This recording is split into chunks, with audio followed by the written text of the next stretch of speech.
My name is Teresa J. Long. I'm 32 years old, and I used to believe there were certain moments in life too sacred for someone to ruin casually. Sunday dinner with my parents was one of them. It was not fancy. It never had to be. My childhood home always smelled like lemon polish, slow-cooked meat, old books, and the kind of safety you do not appreciate until someone disrespects you inside it. My mother, Helen, still used the good glasses when company came. My father, Robert, still played old jazz from the stereo in the living room, low enough that conversation could float above it. For years, that dining room had been the place where birthdays were toasted, bad weeks were softened, and hard things were made bearable by food and family. That night, I brought Caleb. Caleb Whitmore had been my boyfriend for 2 years. He was charming in a way that did not announce itself loudly. He remembered names. He opened doors. He knew how to make my mother laugh and how to ask my father questions that sounded respectful without seeming rehearsed. I had spent the afternoon cleaning my apartment before picking him up, imagining a version of the evening where after dessert I would bring up the idea of us moving in together. It made sense. My apartment was larger. It was closer to his office. We already spent most weekends together. I had practiced the speech in the mirror, then again in the shower, trying to make it sound natural instead of like a project proposal. It feels like the next logical step, I planned to say. That was very me. Logical. Hopeful, but careful. At 6:58 p.m., the dashboard clock glowed blue in my car. 2 minutes early. Caleb sat in the passenger seat scrolling on his phone, the light cutting sharp angles across his face. He had been distant all week, but when I asked, he said it was work stress. I believed him because I loved him, and love has a way of turning warning signs into background noise. "You ready?" I asked. "Yeah, totally," he said without looking up. "Just let me finish this." I watched his thumb move across the screen. Something in me tightened, but I pushed it away. Tonight was supposed to be warm, important, a beginning. Inside, my mother hugged me first, then Caleb. "You look handsome, sweetheart," she told him, holding him at arm's length. "That color is wonderful on you." Caleb smiled, instantly bright. "Thank you, Helen." He handed over the Chardonnay. "For you." My father appeared from the kitchen, wiping his hands on a towel. "The roast is almost finished. Sit, both of you."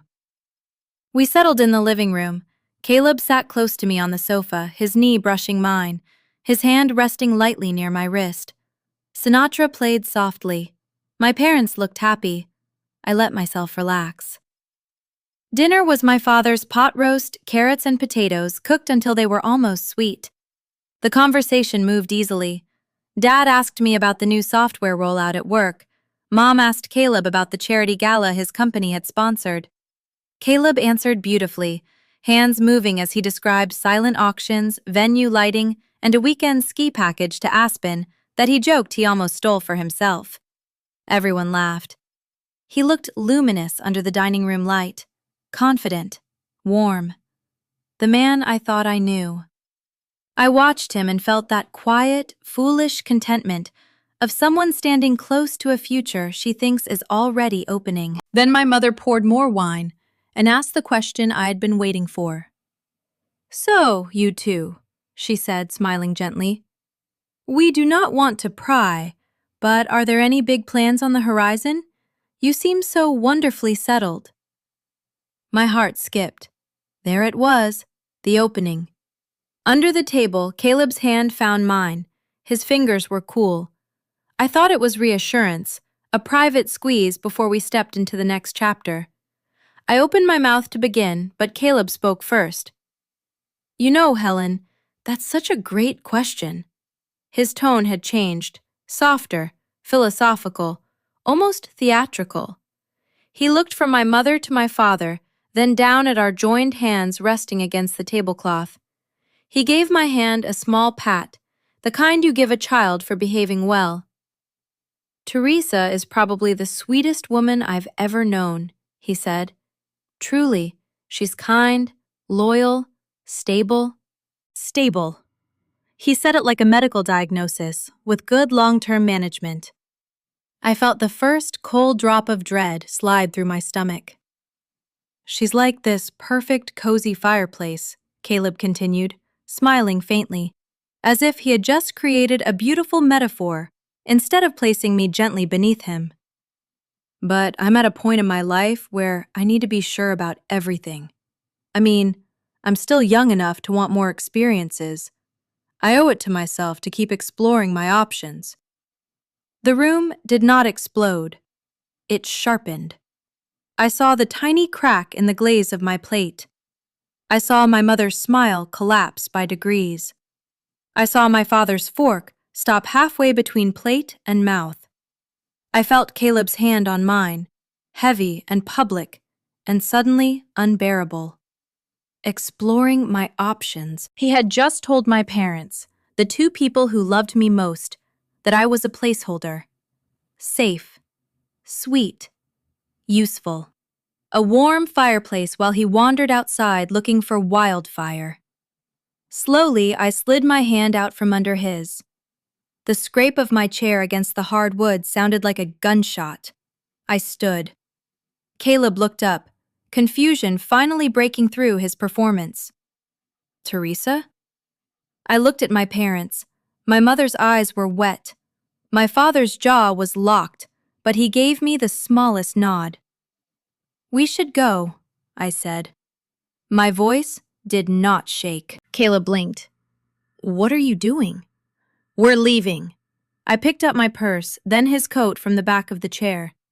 I thanked my parents for dinner because manners, unlike love, had never betrayed me. Then I walked Caleb out of my parents' house, leaving the future I had imagined cooling beside the pot roast.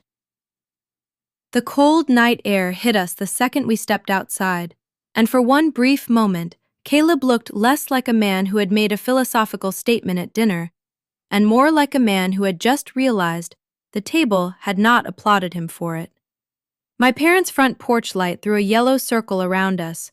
Behind the curtains, I knew my mother was probably standing frozen near the dining room, one hand over her mouth, while my father stared at the front door with the kind of anger he would never waste on theatrics. Teresa, stop, Caleb said, finally finding his voice. What was that? I did not answer. I unlocked the car, slid into the driver's seat, and started the engine. He stood outside for another second, almost as if waiting for me to come around and soften. When I didn't, he yanked open the passenger door and got in hard enough to shake the frame. Are you serious right now? He snapped. You just dragged me out of there because of one little comment? I pulled out of the driveway. The neighborhood was quiet, all porch lights and sleeping lawns, and my hands on the steering wheel felt steadier than the rest of me. It was not a little comment, Caleb. Oh my God, he said, throwing his hands up. You are being so sensitive. I was being honest. Isn't that what you always say you want? Honesty? Honesty, I repeated, not as a question, just as a word that suddenly tasted like ash. Yes, I told them the truth. I care about you, Teresa. You know I do. But caring about someone doesn't mean I stop being a person. There's a whole world out there. I have needs, curiosity, experiences I haven't had yet. Is it really a crime to want to be sure? The turn signal clicked in the dark, sharp and rhythmic, like a metronome counting down the end of us. So I'm an experiment, I said. No, he snapped. Don't twist my words. You're my foundation. I almost laughed then. Almost. A foundation. Yes, but even foundations get inspected, right?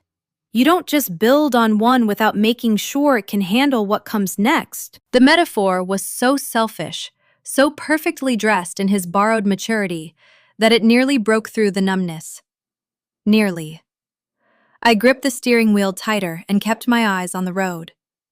You humiliated me in front of my parents, I said quietly.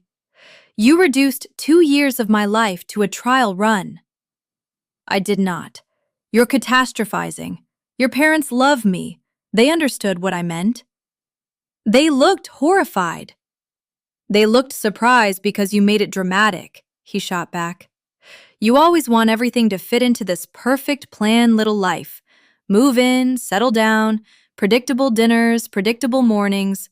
I'm trying to be honest that I need more before I commit to that. There it was. Not hidden now. Not softened by his hand over mine. More. As if I was less. As if my peace was a cage and his uncertainty was courage. For 20 minutes he spun the same argument into different shapes. I was scared. I was rigid. I misunderstood modern relationships. He was trying to grow. He was being brave enough to tell the truth. He loved me, but love was not always enough. I drove through all of it without interrupting. Each sentence landed, cooled, and hardened into something useful. This was who he was. Not the man who opened doors, remembered my mother's favorite wine, and kissed my forehead when I was tired. That man existed, maybe, but only when he was comfortable. This was the man underneath. The one who could hold my hand while telling my family he was still shopping for something better. When we reached his apartment building, I pulled into a visitor space and put the car in park. The engine idled between us. Caleb looked at me, waiting for the scene he understood how to handle. Tears, anger, questions, anything he could redirect.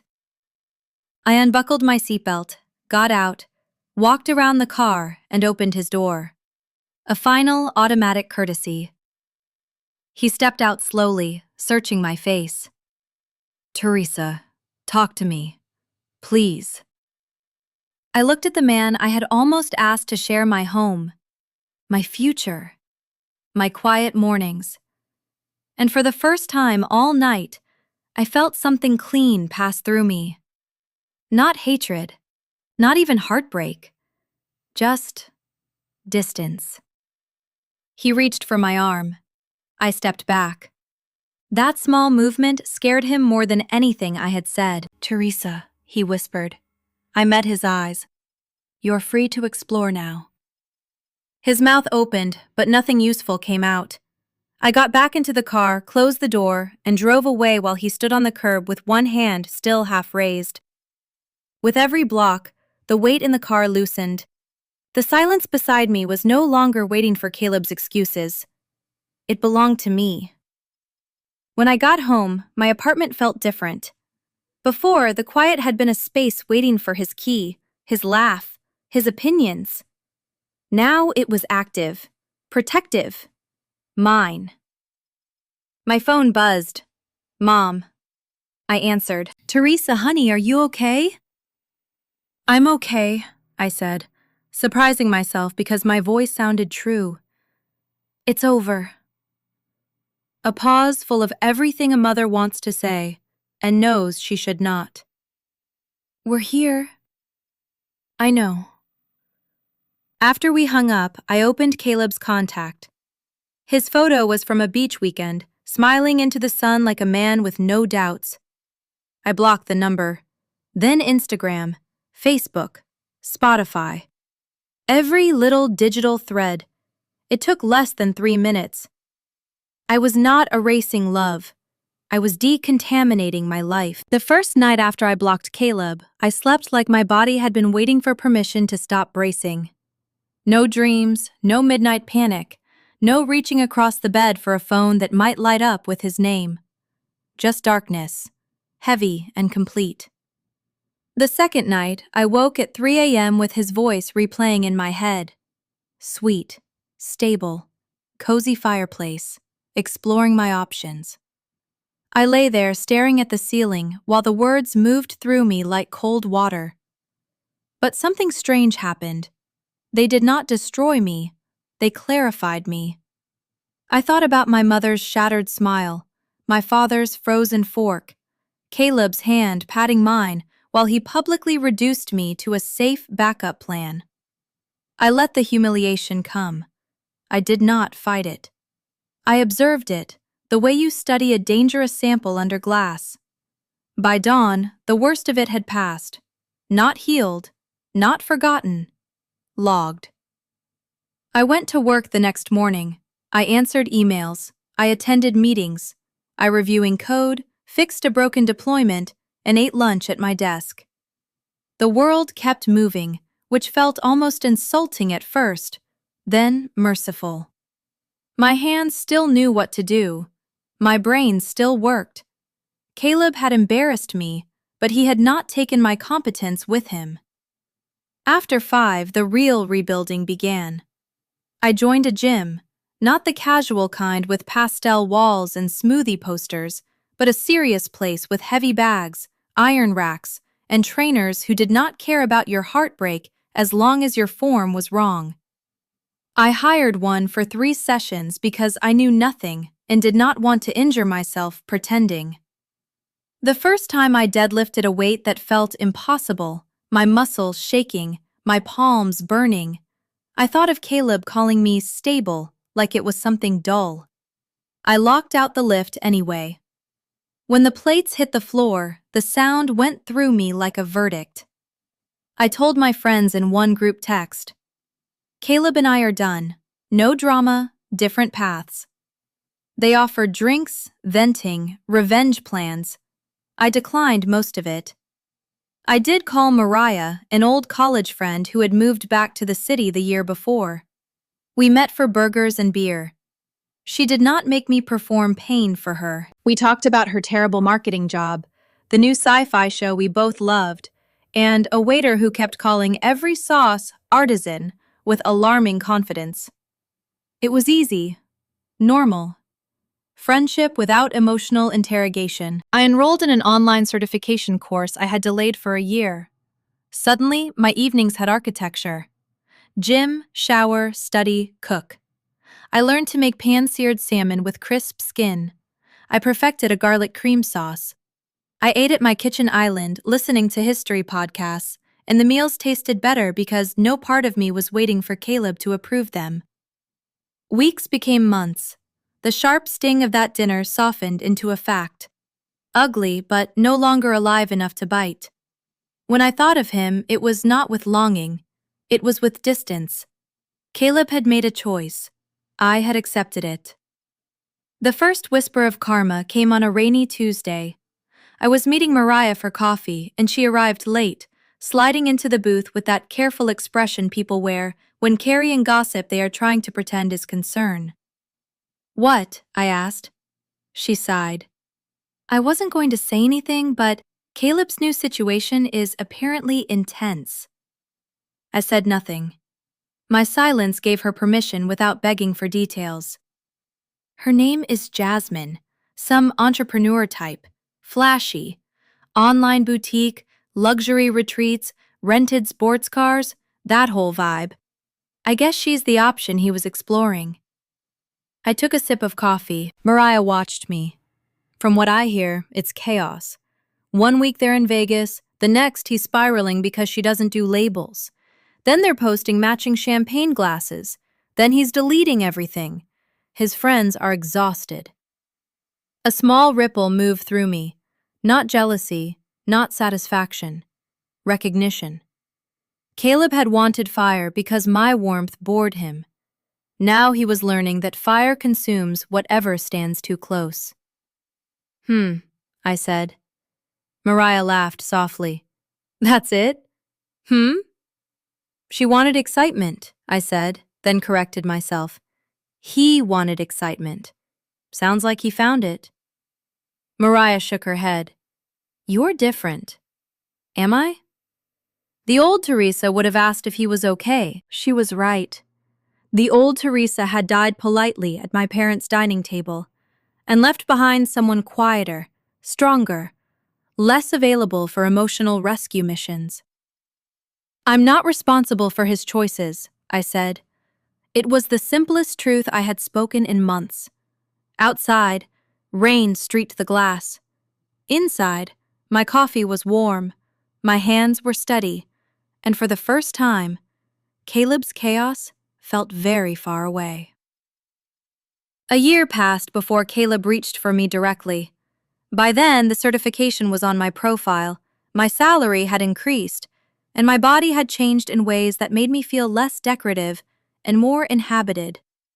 Not a bodybuilder, not some dramatic transformation story, just stronger, more capable. Like I had slowly moved back into myself and changed the locks. My apartment had become a place of ritual. Coffee near the window, work that challenged me, dinners I cooked without wondering if someone else would call them boring. The silence no longer felt like a room waiting for Caleb. It felt like a companion sitting across from me, calm and loyal. The updates about him came indirectly, little fragments carried through the remains of our shared social world. Jasmine's online boutique had stopped posting. Her rented glamour began showing cracks. The luxury retreat brand she bragged about was apparently built on deposits she could not refund and collaborations she had never paid for.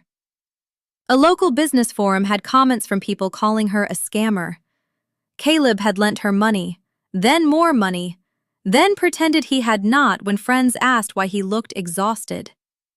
Mariah told me Mia and Caleb had a massive fight at brunch because Mia was tired of him turning every meal into a crisis report about Jasmine. His exciting bonfire had become smoke in everyone's lungs. I felt no victory. That surprised me at first. I thought karma would taste sweeter. Instead, it tasted like distance. He had chosen chaos because peace looked too ordinary from the outside. Now he was learning that ordinary is often what keeps a person alive. The first message came on a Sunday morning, unknown number. Teresa, it's Caleb. I know I probably shouldn't be texting you. I think I made a terrible mistake. Can we talk? I was reading by the window with sun warming my shoulder. I looked at the message for a long time and waited for the old reaction. The spike in my chest. The rush of questions. The ache of unfinished love. Nothing came. The phone buzzed again 2 hours later. Please? I made another cup of coffee, watched a bird hop along the railing outside, then picked up my phone. I saved the number under one name, Do Not Answer. Then I blocked it. It did not feel cruel, it felt clean. The voicemail came a week later from another number. I was measuring boards for a small patio shelf I wanted to build when the phone lit up. I let it ring. After I finished marking the wood, I played the message on speaker. His voice sounded thin, smaller than I remembered. Teresa, it's me. I know you probably hate me. I just need you to know I'm sorry. I was scared and stupid, and I said something horrible to the best person I've ever known. You were my home. I didn't know what I had until I set it on fire. Please call me back. I'm lost. There was a wet breath, then the click. I saved it, not because I treasured it, but because it was useful, a benchmark, a record of the distance between the man who patted my hand at my parents' table and the man now trying to crawl back into the stability he had mocked. I archived it and went back to my shelf. The friend intervention came next. Mia called on a Thursday evening. I almost let it go, but curiosity won. Teresa, she began, bright and strained. How are you? I'm well. What can I do for you? The politeness threw her off. I'm calling about Caleb. I assumed. He's really not doing well. Jasmine was a nightmare. She lied about everything, took money from him, embarrassed him. His friends are tired, and he's alone. I'm aware her situation was unstable. A pause. Right. Well, he needs someone steady. There it was. Not love, not apology. Utility. Mia, I said, looking out at the city lights. My steadiness is not emergency housing for men who gambled on chaos and lost. That's cold. No, it's factual. He loved you. He explored his options. She went silent. I continued, voice even. Freedom includes the results of the exploration. Mia hung up without saying goodbye. That night, more messages came through another number. Why won't you answer me? I said I was sorry. You were never this cruel. Is this your revenge, ignoring me while I fall apart? I read them once, like weather reports from a storm that had already passed over my house. His pain had become my alleged moral failure, but I no longer lived inside that logic. I set the phone face down, turned back to my quiet apartment, and let the silence answer for me. The final attempt came on a Thursday evening. I was in my kitchen prepping vegetables, the knife moving in a steady rhythm against the cutting board, when the buzzer for my apartment building rang. I ignored it the first time. Then it rang again, longer. Then a third time, frantic and sharp enough that I knew my neighbors would start noticing. I wiped my hands, walked to the intercom, and pressed the button without speaking. Teresa, it's me. I know you're there. Please, I need to see you. Caleb's voice came through thin and broken, distorted by the cheap speaker. Once, that voice could have made me open any door. Now, it only sounded like an interruption. I released the button. The buzzer screamed again. For my own peace, not his, I buzzed him in. I did not open my apartment door wide. I stood in the frame with one hand on the edge, making my body the boundary. Caleb looked diminished. His shirt was wrinkled, his hair uncombed, his eyes tired in a way that had nothing noble in it. The bright, exploratory confidence was gone. What stood in front of me was not a man transformed by regret. It was a man who had discovered that chaos was expensive and wanted shelter. You won't answer my calls, he said. No, I agreed. How can you just shut me out after everything? You asked for freedom. You have it. His face twisted. This isn't freedom.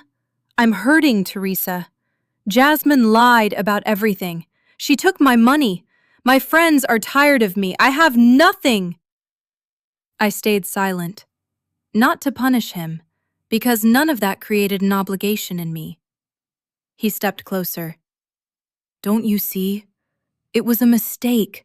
I was stupid. You were right.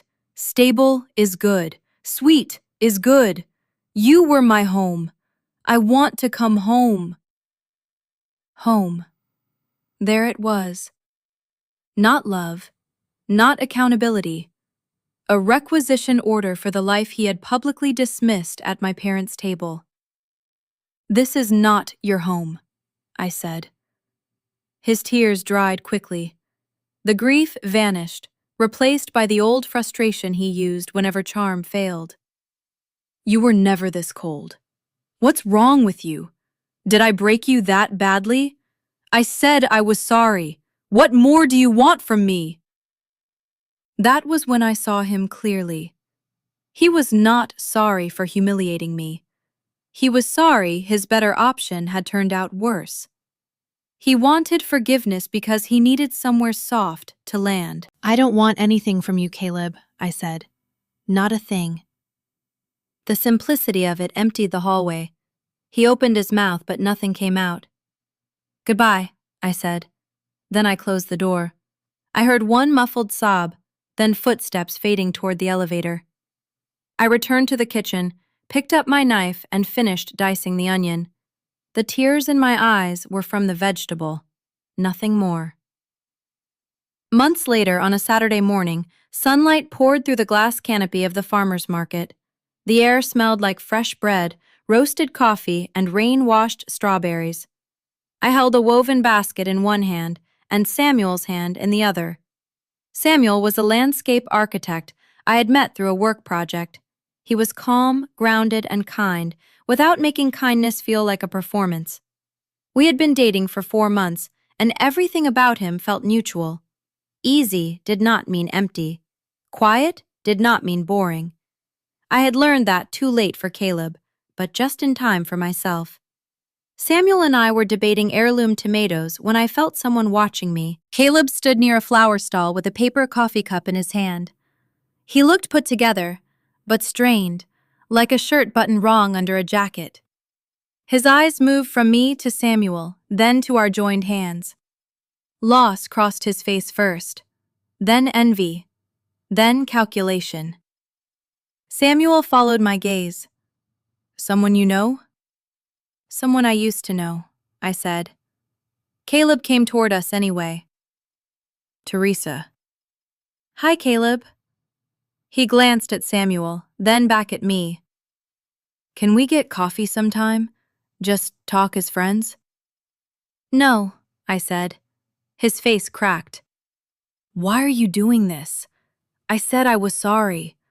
I miss you.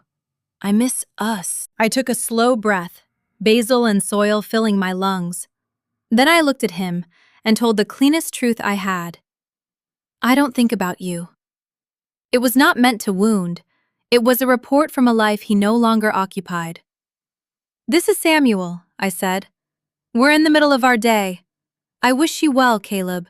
Truly, but please don't contact me again." I turned toward Samuel and my voice warmed naturally. "The bakery stall is this way. I think we're getting close." Samuel smiled. "Lead the way." We walked into the sunlight and the smell of bread. I did not look back. I felt Samuel's hand tighten around mine, a quiet question. "It's okay," I said, and I meant it. The past was finally just that, a closed chapter in a book I was no longer reading. I was free, and I had been for a long time.